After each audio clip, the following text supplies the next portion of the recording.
Hey, it's your kinfolk, Kia Shine, man. And it's a blessing for me to be in this session, the Heezy Podcast. And the new one is on the way. Nike won, man, because they're on the right side of history. For them, for them though. Meanwhile, somebody gonna fuck around and get the shit slapped out of them on over some Nike shit.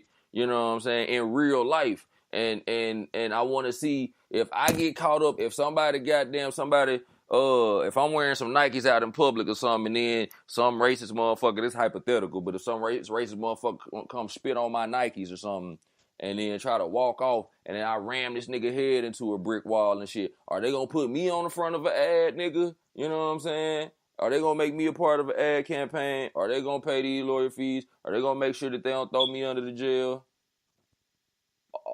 And I'm just throwing it out there. Like, I'm not even, like, shitting on Nike or, like, holding anything against them. I'm just, like, throwing, thoughts out there. But we gonna continue to fight about this shit and, basically do y'all dirty work for y'all on this level. But, you know what I'm saying? Like, what do we really get out of it? You know what I'm saying? Kaepernick was already a millionaire athlete. I feel like I'm starting to sound like Jason Whitlock or some shit. But no, I get exactly what you're saying. What about the people like us? We just on the ground level that buy the shoes and support. Y'all gonna be good regardless. What about us? Yeah. I mean, like, you standing, you taking this stand with Kaepernick and shit, and keep in mind, you know what I'm saying, the Wotch Mor Hoops logo has Kaepernick on it, you know what I'm saying? Like, my logo got Kaepernick on it and shit, so it's like, I understand what it means to associate yourself with that, but if you standing for us, nigga, then why did you time it perfectly? Why did you time it right when the 4th preseason game was over and shit? And right around the time that the syringe and the anniversary and their anniversary. Yeah. Just do it. It goes perfectly with the slogan. Just do it. And you time it perfectly. But it's about us. Like, nah, I don't. It's definitely strategic. It's strategic. I guess I just don't all the way buy it. I still like Nikes. I still like Adidas. I still, you know what I'm saying, I got my closet segregated. One side is Adidas, one side is all Nike. You know what I'm saying?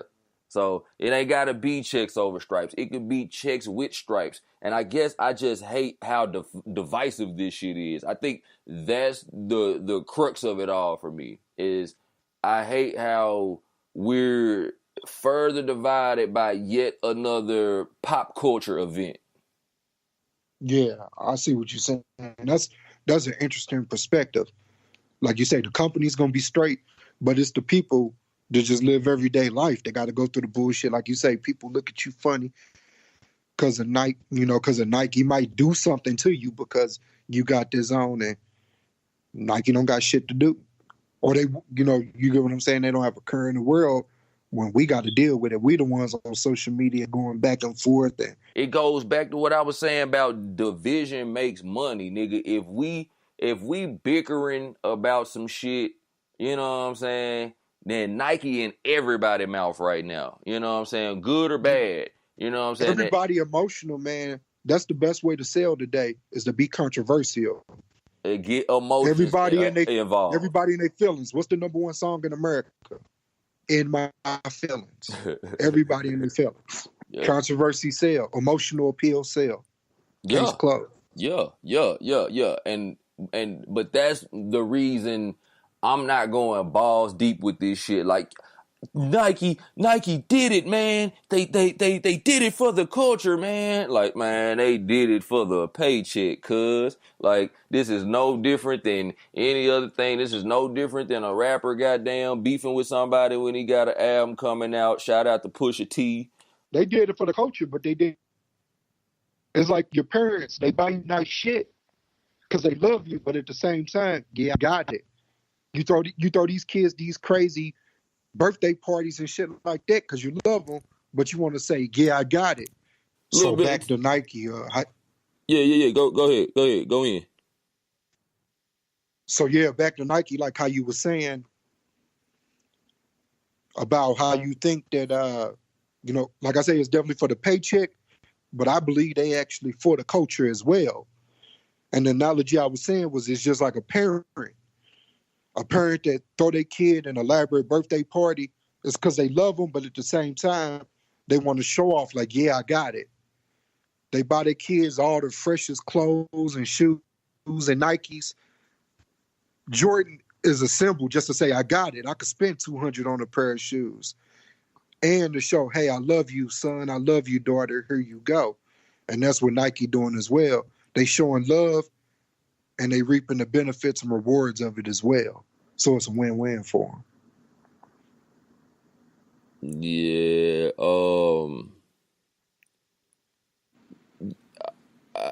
At the same time, yeah, I do gotta commend them at how fearless they are currently being about pissing white people off. Because, you know, like they definitely gonna lose some money. They're gonna lose, some money, some corporate little stuff. They definitely gonna lose some of that. But like you say, they are gonna pick it up on the back end as well. So, but you know what, too, though, I just had the sneaker rotation podcast with my girl E Will and my dog 007 Bone. Shout out to both of them. And they was we was talking, we kind of got into like cool factors and all of that. And how it, like, there's actually this thing going around where, depending on who you ask, Adidas is slowly overtaking Nike in the cool factor and shit. Now, I don't think, as a long time Adidas fan, bro, I don't think it's nothing Adidas can do to ever fuck with Nike. Nike is just the empire and shit, and they just make so much better shit at such a higher, like a much higher rate that there's nobody that could ever catch them. But the simple fact that Adidas definitely on the rise, but remember, all empires must come to an end. Adidas a global company as well, so they might not be as cool as Nike, but they doing pretty well for themselves also. But motherfuckers was talking like, yo, they actually was beginning to threaten they cool factor and shit. So I think with moves with the Serena thing, the LeBron and Trump thing, and now the Kaepernick thing, I think Nike has seized back their cool factor, especially within the coolest community, which is the black community. That's an excellent point. Yeah, that's an excellent point. Cause Adidas are on they are on their ass. Nike definitely got to stay on their toes. They just can't say, "Hey, we're Nike," and otherwise they gonna fall. But this is the biggest, boldest move. Like I said, I think this is the boldest move they've ever made. Like, Nike always kind of has been a little bit more bold than the other brands, you know what I'm saying? When you had Charles Barkley's campaign with the "I'm not a role model," and they was behind Charles Barkley, who was a total fucking monster back in the day. That nigga was an asshole and a half. And they got behind him with the "I'm not a role model" campaign and shit. But I think this is like the boldest shit that they've ever done. So it's like sometimes I'm glad to see them not stick to the formulaic approach and shit and continue to try things that they haven't even tried before. Because I don't think they ever really fully got into the socio-political things going on in the country and shit. Like, you might throw some Black History Month shoes out there, stand behind some niggas, but they ain't never, you know what I'm saying, jumped in the middle of some shit like, yeah, we here. So that's bold. Yeah, I commend them for it. You got to shake shit up in order to evolve. So that's exactly what they doing. If they stay the same, they remain stagnant, is losing. You know what I'm saying? If you stay the same, you're gonna decline. And I'm looking right now at their stock. It's actually, I ain't gonna say plummeting, but right now it's down almost 3%, like 2.7%. It's at $79 a share right now. Down $2.25. So hey, I'm gonna tell you, I think that's just a knee-jerk reaction. I'm gonna tell you motherfuckers this: if you don't learn shit else from this hoopcast, first off, this is all pop culture shit. You know what I'm saying? It only affects us but so much. We still talk about you know what I'm saying, rich niggas who are pissed off with rich niggas. So, you know, that's not really our battle. But if you don't take shit else from this hoopcast, if Nike stock drop, fuck buying Nikes. Go buy the stock, nigga. Hey, that's words of advice, because like it ain't gonna only do nothing but go up. So yeah, yes. $80 a share, man. I wouldn't mind grabbing shares for $800, sit on it, and I guarantee you it's gonna be up over 100 pretty soon. You know what I'm saying? Get you a few shares, man. So that's sound financial advice. Man, trade in a few pairs for a few shares, my nigga. Oh, best believe class in session on this Wednesday, nigga. Class in session for all you haters, you bigots, you racists, and you niggas who ain't never had no dope shoe game anyway. Hey, good. This is another Wotch Mor Hoops Wednesday on the Heezy Hoopcast. Another one with my guy Train. How you doing, Train? What's the word? I'm here, baby. I'm ready to go in. Yeah, man. Look, shit. First off, let me say R.I.P. my nigga Kahuna, R.I.P. my nigga Ray Ju Goku, R.I.P. my pops, R.I.P. Twan Speaks, man. Straight like that.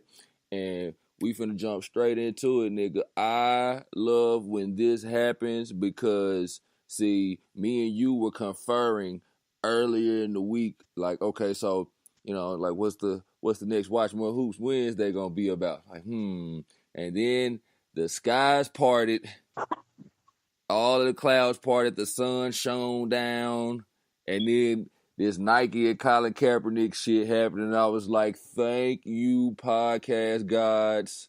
Thank you, Nike. Thank you, Colin Kaepernick.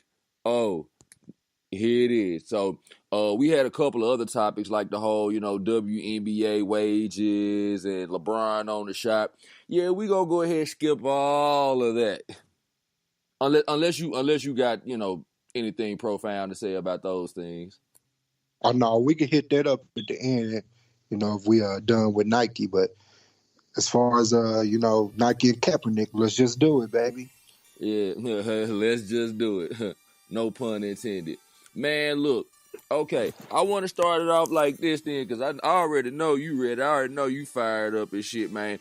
I tend to have a cynical view on a lot of things that happen in the media, period. Like, I'm always guessing that there's, like, some type of ulterior motive behind shit, or not necessarily that there's an ulterior motive, but, like, I know there's always more to the story. But this shit hit so hard, man. I'm all over the place right now. I definitely, in the meantime, in the time that I said, hey, bro, we good to go at the time, and you like, yeah, man, I done had a nigga just go off on me on Instagram and shit about this shit. So it's a nigga, man. I put him on blast, man. His name Gabriel McIntyre on Instagram, and I was following this nigga because he said he the creator of 1 Cent Tuesday and shit. And that's when, like, you post pictures of your air pennies and shit on Tuesdays to, you know, celebrate the career of my nigga Penny Hardaway, a.k.a. Memphis Jordan, a.k.a. MJ. Hey, quick question. What's up? What brand are pennies? Ha! You know what I'm saying? You know what I'm saying? Look. Who is the University of Memphis sponsored by? You know what I'm saying? Like, I wonder who, nigga. Like, he gotta stop this shit, man. I'm sitting up there. I wanted to go at him and be like, bro, snatch that shit down, bro. You don't deserve to rep Penny, bro. Penny don't know you. Penny don't love you, nigga. You don't love Penny. You don't love niggas, apparently. Fuck his fake outrage. That basically means he going to change up his whole content and platform to something completely different just because of his fake outrage. So let him do that. They're gonna have to start doing Under Armour Wednesdays or something, or Skechers Saturdays or something. But right. Nah, he posted, like, you know how the Kaepernick ad basically says, believe in something even if it means you have to sacrifice everything. Yeah. I think Nike definitely knew what they was doing when they picked that wording for the ad and shit. They knew it was going, in addition to standing next to Kaepernick, they knew that it was going to spark, debate and buzz and all that. But he took that same quote and replaced it with a picture of what I'm assuming to be Thanos. I've never seen that movie. I'm not a fucking comic book movie guy. I don't fuck with that Same shit. Here. Same here. And then he captioned it, he did sacrifice. This is a better ad with Thanos. And then so I just all I said, 3 words. I said, better than what? What the fuck Thanos got to do with basketball anyway? Or Nike? I'm confused. So yeah, that's why I'm sitting up there better than what? 3 words. This nigga hit me back with that garbage ad with Colin. He didn't sacrifice shit. He was benched way before he begun protesting. Then he was going to get traded to Denver and he didn't want to take a pay cut. Then he opted out of his contract. I'm only still going just to show how far he went. Then he opted out of his contract because he thought he was all that. He's not. He got a little magical run like Jeremy Lin did in the NBA. He wasn't that good. Just like when Latrell Sprewell turned down $15 million 3 years with the Wolves on his last run because he thought he was worth more. Never played in the league again. Colin didn't sacrifice shit. Tell that to Pat Tillman. And I said, I would, but he dead though. Oh man.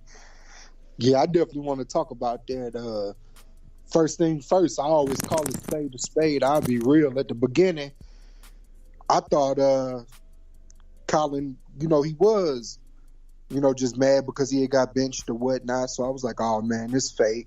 I guess I was on my Jason Whitlock coon shit. I don't know, but I wouldn't call it straight up coon shit because I definitely had that same level of skepticism. I actually think I was on the Hoopcast when it first happened, saying look, my nigga, you third string. Hold the fucking clipboard and pay attention to the game. What are you doing? Yeah, I thought it was just outrage because I remember reading an article a year before, just 1 year before, he was saying he don't even identify as black. He just said he not black, he not white, he Colin, the whole OJ type shit. And I was like, damn, so that's how he feel or whatnot. But then I realized he was biracial and then he grew up in a white household, I think in Wisconsin or something like that. So I was like, oh, okay, whatever. Then I just saw he really was walking what he was talking. So he gained my respect, and I was like, oh, he real with it. He put his money where his mouth is. You see, he got, blacklisted from the NFL, so I grew to support him. So I do owe him an apology for thinking he was faking it at first. And this should be the national anthem. This should be the way it always was. It's that dream they shot me with my hands up. It's that shit surprise when I woke up. It's that nigga, we don't give a fuck. If fuck with charity, I get no fucks. It's that ignorant shit that I so love. It's that ignorant shit that niggas love. It's that you remind me of my J. Second row your head underneath the seat. Yeah. Mama, I don't wanna say no to E. Number dipped in honey looking sweet, yeah. I didn't can't wait too far to retreat, no Lord, no. I ain't got no pride, hoe, what's a peak, no Lord, no. Tights out with no bra, she let them peek. Tights out with no bra, she let them peek. And this should be the national anthem. This should be the way it always was. This that dream they shot me with my hands up. This that shit surprise when I woke up. This that nigga, we don't give a fuck. They fuck with charity, I get no fuss. This that ignorant shit that I so love. This that ignorant shit that niggas love. Blue lives matter. You know what I'm saying?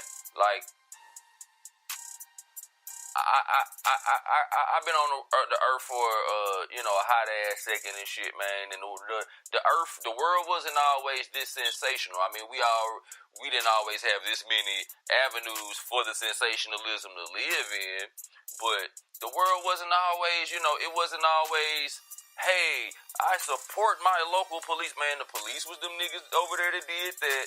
The firefighters was the niggas over there that did that. And my mom worked at a hospital or something, you know what I'm saying? And we was just all within the ecosystem and shit. But when it gets to the point where everything is so heavily sensationalized and your opinion must be worn on your shoulder and shit, even if it is a subversive opinion, when you say some shit like Blue Lives Matter, to me, you're really saying, I kind of wish I could kill niggas, but I can't, but they can, so I fully support them niggas. Pretty much. Blue Lives don't have shit to do with the police. It has everything to do with